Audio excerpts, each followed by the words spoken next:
A new fashion elite armed with 2 X chromosomes is ready to fight the fight, which is as old as time.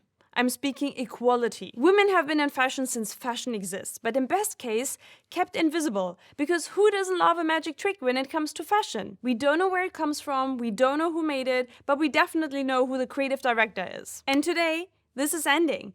I'm bringing back faith to fashion, a new form of belief, our own evangelium that says, the end is near. The end, which in this case means an actual new beginning in fashion. And if you want to know who the real drivers of innovation are in fashion right now, you actually just need to know these 5 names that this whole video is about. Just as a quick disclaimer here, this is a video about women in fashion, which are not the only diversity drivers, and this list that I have prepared today is definitely not the most diverse one in the world, so there's a lot of work to do.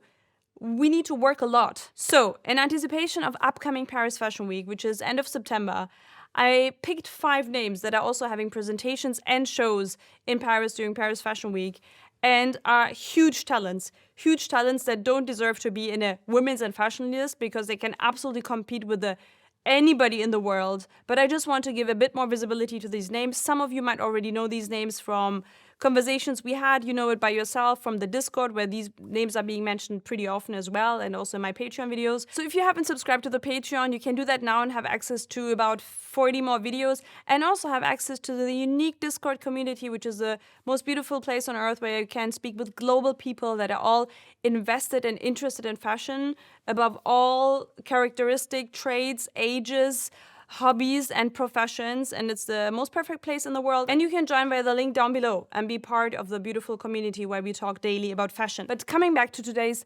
topic. Hello, welcome back to my huge channel. This is tubavalon, and on this channel we're talking about fashion theories and design. And the first brand I'm talking about today is Hodakova. The story begins in Sweden with Ellen Hodakova Larsson, the force behind the label simply called Hodakova. The designer graduated from the Swedish School of Textiles, and if you know anything about Scandinavian fashion, you might know that they love minimalism. But Hodakova seems to be the only Scandinavian that said, no thank you to minimalism, I want a pile of junk. And it seems like her inspirations are as rebellious as her work. She's drawn to classic workwear, surrealism, and the beauty of function twisted into some sort of absurdity. She's admitted in interviews before that she's fascinated by the everyday, the mundane objects that people like to overlook, and giving them a second life. It's a bit like having the absurdity of Duchamp, the avant-garde of Magella, and then a bit the Swedish roughness, the Scandinavian roughness that we all know. In result, we receive something that's so unique that we absolutely understand why Hodakova is one of the most relevant names in innovative fashion right now. Her most famous looks are the belt corsets, which is literal hardware woven into body sculpt and armor. It looks insane. Skirts patched together from men's trousers, and tie bustiers that turn the corporate uniform into something a lot more subversive. And what is the most interesting about the way she works is that all of these pieces still have the DNA of their former life in them. She's not elevating the new design by neglecting the past of it. You know, it's not like this typical kind of sophisticated elevation by just like completely washing off everything what the item stood for. It's actually the exact opposite. She's really keeping that alive, and that's what makes the item so special. I feel like we all hear so much the buzzword of like upcycling and sustainable upcycling when it comes to innovation in fashion as well. And Hodakova is definitely also a sustainable brand, if you can consider it like that. But she's not the person you think of when you think of upcycling. She's definitely sourcing the materials as a form of upcycling and recycling, but the way she turns them into new weaponized garments is something completely new. But also in an industry where 92 million tons of textile waste are dumped every year, 10% of the global carbon emissions, she proves that sustainability can look less like a hemp tote bag and more like armor. And that's because her work ethic is pretty brutal. She treats clothing like an engineering challenge. It's so much harder to create something amazing out of something given than creating something from scratch. Like, have you ever tried redoing something you messed up before? No, you didn't, because you prefer to throw it away and just start from zero. But when it comes to Hodakova, she takes something that already exists, that already has meaning and is loaded, and turns it into something completely new and makes it even stronger. And I think that's her unique talent and what makes her so special. And I think the special talent of Ellen Hodakova, what makes her so distinctly different from anybody else, is that she doesn't ask us to suddenly consume more sustainably or consume any less. It's not about that. She's asking us to imagine differently, to think differently. And if you don't change yourself, you change the system around yourself. And she successfully does that. And that's why she's one of the most relevant female names in fashion and names in fashion overall. Coming to our second prophet of the day and one of my personal favorites, Marie-Adam Leenaerdt, the Belgian designer that proved that minimalism is not always the minimalism you know from Pinterest. Before getting too quickly into her work, Marie-Adam Leenaerdt just finished school in 2020 and opened her brand in 2023. Yes, we're talking about somebody that has their brand since 2 years and is already revolutionizing it. The rule that experience is always necessary in life is not always correct, and Marie-Adam is the best example for this. Marie's design language is mainly about proportion and tension, and you can see that in her refined form of deconstruction, and sometimes it's just so well made, you don't even notice it. She takes familiar garments, a trench, a skirt, a blazer, and shifts them just enough that your brain says, something's different here. A hemline elongated until it grazes the floor, a shoulder exaggerated until it looks architectural, and a silhouette twisted so slightly that it feels uncanny. Her most talked about pieces are probably the draped coats that move like sculptures, skirts constructed with an almost near surgical logic, and my favorite are also her dresses that serve as full body cover-ups, and her tailoring, which is sharp, it almost feels aggressive. There's nothing superfluous and nothing accidental.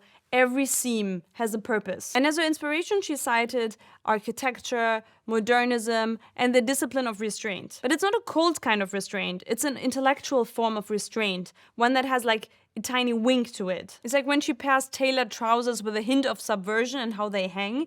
It's pretty minimal and you need to read between the lines, or in the way she uses exaggerating proportions just enough to throw off your balance. It feels incorrect and correct at the same time. And that's her true talent. She designs clothes that always need a second look. From far away, her fashion looks like it's pure and beautiful and minimalistic, but when you come close up, you see the quiet rebellion in the form she draped and stitched everything together.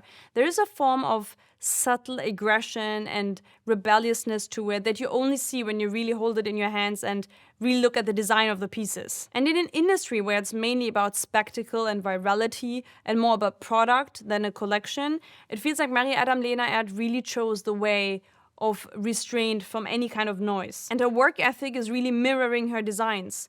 Disciplined and exact. She's not chasing a single existing trend within her collections. She's building a wardrobe for a lifetime. And that's probably her biggest form of provocation towards today's fashion.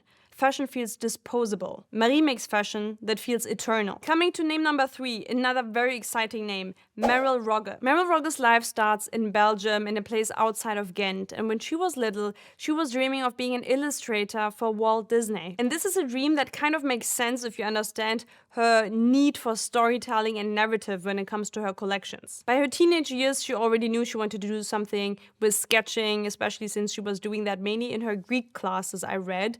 She first studied law, but later, finally, thank God, got into fashion. And she studied, of course, as a Belgian, no less, in the Royal Academy of Fine Arts. After graduating in 2008, she went to New York, where she spent 7 very formative years at Marc Jacobs, where she was absorbing a very fearless approach to research, print, and eclectic styling. She later returned to Belgium to join Dries Van Noten as head of women's wear, which sharpened her ability to balance experimentation with wearability. I think one thing that proves so well Meryll Rogge's unique talent that we still see in every collection and which makes it so mind-blowing every time is her talent for colors and patterns and styling. Where many other designers are very shape and form driven, you just feel the story and the narrative that she wants to invoke into her collections, and that's what makes it so unique. That's what makes it so personal. Her collections always feel very personal. In 2019, she's launching her own namesake brand, which is this exuberantly witty, amazing brand, and she gets very quickly international attention for it. She's famous for her oversized tweeds, the sheer slip dresses layered unexpectedly,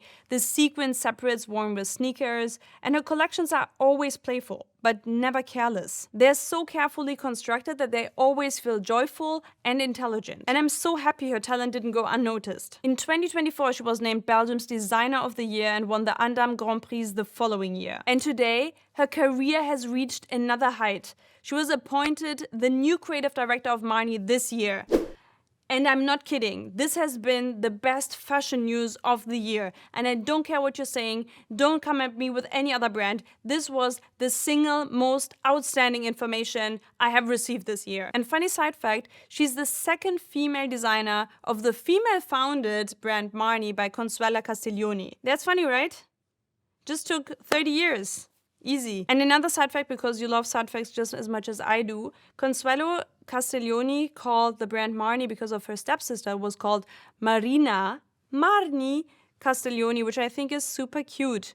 That's a super cute name. And another side fact, her daughter, so the Marni founder's daughter, just launched her own brand in 2018, which is called Plan C.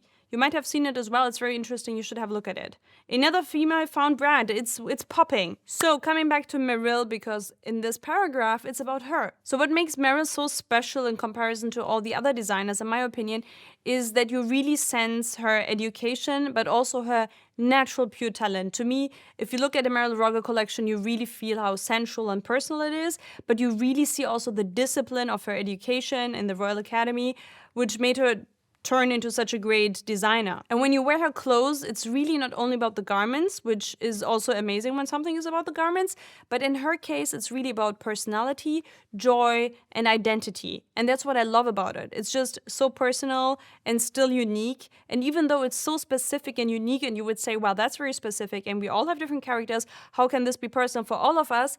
It works. And that's the magical hand of her, and I think I cannot wait for Marni. Next designer, and another very interesting name coming up in fashion right now, is Julie Kegels. Born and raised in Antwerp, Kegels trained at the Royal Academy of Fine Arts under masters like Walter van Beirendonck and Dirk van Zene, two of the Antwerp Six, by the way, who taught her the power of building creative tension. Building a form of tension, or overall a form of visual discomfort, is usually a characteristic that we see among all of these immensely talented designers. A talent which makes contemporary design actually relevant. Because pretty never carries a message. Pretty is just pretty, okay? We need a challenge, and that's what you create with discomfort. And Julie Kegels is really amazing with that. After an internship in Paris at Alaya under Peter Mullier, she struck out on her own, and in 2024 she debuted her eponymous label at Paris Women's Fashion Week with the 50-50 collection, a smart and pretty playful twist on elegance and irony as we perceive it today. I think one imbalance that Kegels really likes to play with is this Parisian bourgeois idea versus the very sportive and sportswear-inspired aesthetic as well. And that's kind of a discomfort by itself, but she makes it so aesthetically pleasing that this challenge already turns into something you just want to have and approach. What's interesting about it is that it's so complex, these mixes that she creates, that every single piece, in my opinion, needs a bit time to be understood. It's not so easy. It takes a bit of time. We saw boucle textured surf skirts, braiding sneaker laces. We saw toweling robes that morph into something like trench coats, silky slips printed with psychedelic Hawaiian florals derived from vintage sport shorts she photographed. And what's again amazing about the generation of designers here is that her accessories carried the same cheeky spirit. She's experimenting within every collection with a different style code that she is breaking apart and creating new. And I think the main streams she really focuses on here is the idea of work and craft and some sort of couture idea, the gender codes, the idea of identity, and also the idea of power. And she plays with all of these ideas and brings them into new context. And I think that's what's so special about her specifically, because she takes something that we already know well, and we've seen surf shorts before, and we've seen the certain design facet before, and she brings it into a new context, into a new surrounding by switching up the different aesthetics. And that's what makes it a bit complicated for the viewer to understand, but also what makes it so uniquely beautiful. And that's amazing, because I think that's also a very contemporary approach of looking at fashion, because it's very wearable. All of these designers create fashion that is very wearable, and this has always been an important pillar for me when talking about fashion and reviewing fashion. The wearability will stay something as relevant as the creativity and the design focus, because as beautiful as something is, if it's more art-oriented and does not have the functionality approach that makes fashion so hard and one of the hardest art forms, and yes, I call fashion an art form, then I do not believe it is something meant for people to wear, and then we can consider it and talk about it in art class, but not while talking about fashion when you're competing with people that create amazing craft that is also wearable. And by doing so, she shows us how easy it is to morph all of these things all together and again bring out our own personality by doing so. And I think she does it in a very elegant way and in a not so subtle way, actually. It's pretty visible, the things she's transforming and bringing into new context. But I think that's what makes it so exciting. Coming to the last name of today's video, I actually could do this endlessly long. Maybe I do that for the Patreon because it's easier and I can sit in my PJs. I'm talking about Magda Butrym, probably the brand that is the most commercially successful and also aesthetic-wise. But I still think it's very important to have her on the list, first of all, because of her background, which is extremely interesting and admirable. And also for the aesthetic, because she fills a gap which is aesthetically so different and also just as relevant. To me, Magda Butrym is a designer that reinvented the idea of romanticism that we have. When you look at her collections, romanticism is probably the most striking idea that you see. Also femininity, but also artisanal precision. I think that's what makes her so different from a lot of other romantic brands or just plain feminine brands. The way that she has an eye for the details. Born in 1985, Silesia, Poland, Butrym studied at Warsaw's International School of Costumography and Clothing Design while working as a stylist. In 2014, she launched her own label in Warsaw, blending modern fashion with centuries-old craftsmanship. And what is so interesting about Magda Butrym in this context is also,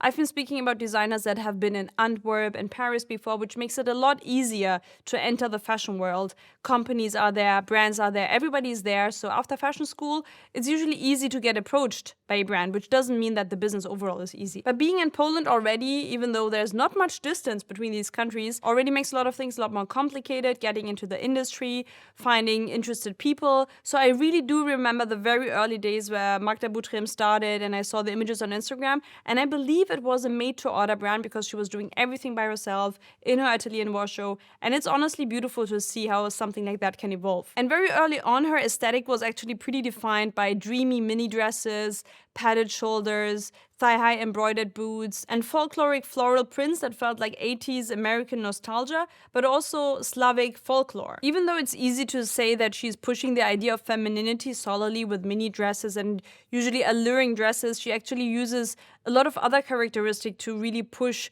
the power of women in her dresses as well. She uses a lot of symbolism and structure to create these beautiful tiny gowns, and even though you might say that this is just another form of feminine clothing and that is just like aesthetically pleasing and not something we find intellectually interesting in fashion, that's not true. She's really implementing a lot of folklore heritage into her work and really creates to empower women also with the way she frames the dresses with the shoulders, the silhouettes, and all of these things. And I think it's very interesting to put these brands together because all of them have so different characteristics and also aesthetics. All of these designers managed all by themselves to create something amazing, create namesake brands. Some of them work for bigger houses now and just not get any further because we will talk about this later. And what she does perfectly is how she creates romanticism with an edge. Her designs are very sensual, but they don't feel very sentimental. The romanticism she creates is pretty sharp. The skirts bloom like petals and corsages appear sculpted with intent. And she seems to be an expert in just fusing the softness with the presence and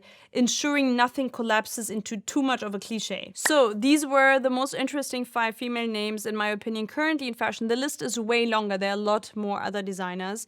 And I tried to pick the names that are not in the industry for too long. I know there are tons of other people, I don't know, Martin Rose, Wales Bonner, of course, all of these people, but I feel like they're a bit more established. Having to make a list of best of women in fashion is sad, okay?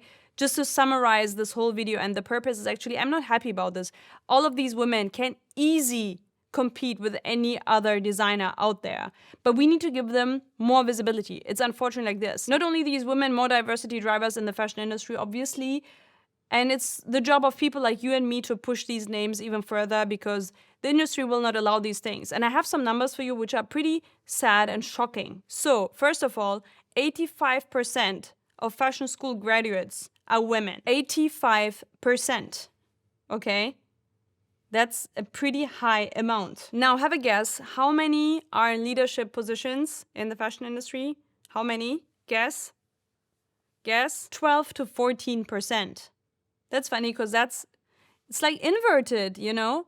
So the girls coming from school are 85%, and the ones making it are 12 to 14. Okay, now I already hear some of you say, and this is not an anti-men's video at all. All of my male friends are very supportive, and I think all of my viewers here, who are 50% male by the way, are very supportive as well. We all want equality in fashion, I guess. It's so interesting that usually the first argument I receive from anybody in any profession is like, but you know, they don't want to push so hard. It's so hard to work in fashion, and women just want... I don't want to pull the who gave birth to you card, but who gave birth to you? If anybody in this world is coming at me with women cannot push hard, I'm gonna destroy you. I'm sorry. I have to do that. So that's not the argument. And you know what? We have statistics and we have proof what the actual argument is. Number 1, stereotyping. A study from Vogue Business in 2023 proved that women are oftentimes evaluated concerning performance and men concerning their potential. Another reason for this is just our own language that we use, which is man-made, which makes words like ambition or assertiveness or things like that turn into very masculine-oriented traits, which makes women turn into weaker human beings because, you know, it's so terrible if you don't scream so much, and that turns into a bad leader. When you look at our language. I'm not deep diving today into language analysis, but you know what I mean. Second, structural work-life barriers. We want women to take care of our parents and elders and kids, but don't provide the same working conditions for them when they want to come back and actually exceed and continue with their career. Yeah, let's make them fail. That's so easy, but please take care of my mom, okay, honey? Number 3, no mentors. Nobody mentors when there's nobody up there, okay? Men don't mentor women. It's as old as time. This is an extremely old tale. Men don't do that for different reasons, because of rumors that can pop up. I have 1,000 examples just around me. People need female mentors, and to have a female mentor, she needs to make it up there, okay? She needs to be up there to be able to pull somebody up as well. So there are a lot of reasons why it doesn't work, and it's definitely not because women are not tough enough. This has not been a rage video. We all know what needs to change in fashion. I'm so happy we have these amazing names in fashion coming up. I'm so happy for what is going to come, and I know we can easily be very negative about the current appointments and how these people that were being appointed look like, and how unpleasant that is concerning some statistics, but I think things will shift, and I think this is a quiet revolution, because in the long run, I do believe in the power of diversity and diverse talents connected with each other, and I do believe that this system, like we have it currently, will not hold up well for a very long time. Thanks for watching. Again, if you do enjoy these kind of works, don't forget to subscribe to the Patreon and have access to videos, and to my Discord chat channel where we have live talks and professional talks, and also daily talks where we speak about socks and laundry and amazing daily fits and all of these things, which is amazing. And also about our rights and equality sometimes. It's a perfect space on earth. See you. Bye.